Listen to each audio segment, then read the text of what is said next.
Hey,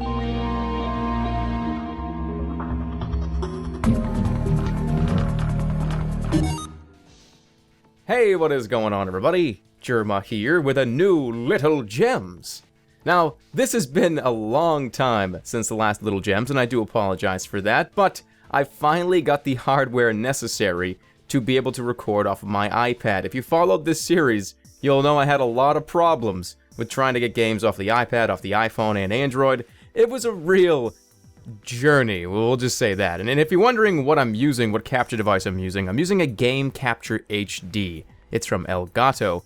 Very easy to set up, very easy to use, and it works like a charm. As you're seeing on the screen, you can actually see this iPad footage, and the sound is included, so two big thumbs up to Elgato. And with that, we are going to move on here and talk about Spell Sword.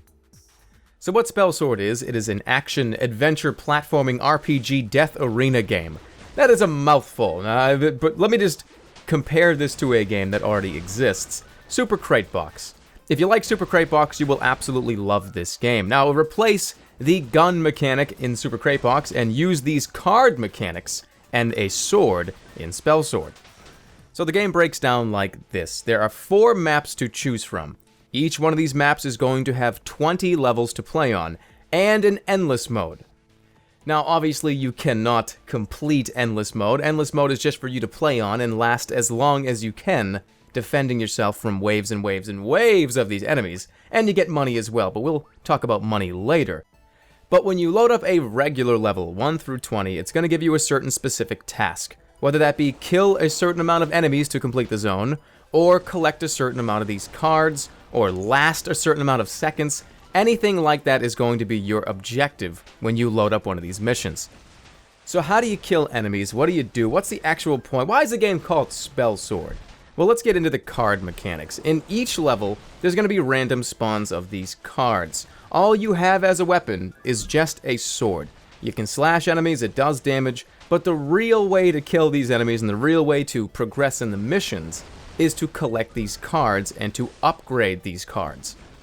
There's no activation button, you just simply touch them and they will do their ability. And the abilities range from ice shields and ice lances, to fireballs that cover the whole screen, to invisibility and invulnerability. There's a lot here, and it just happens to randomly pop up on the screen. You cannot decipher what card is going to come up, it just is going to come up and you have to grab it.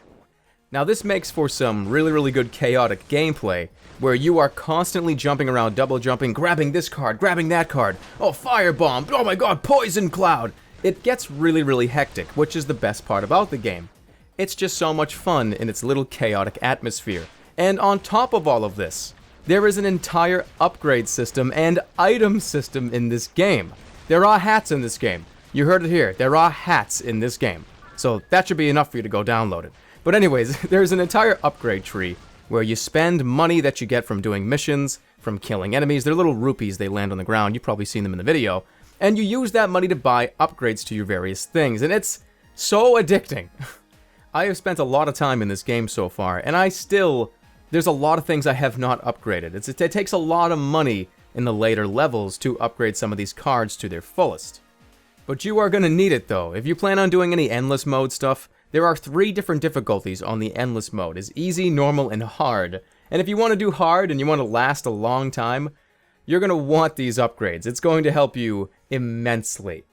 But now let's talk about the price point of this game, and is it worth it? Should you go download it right now?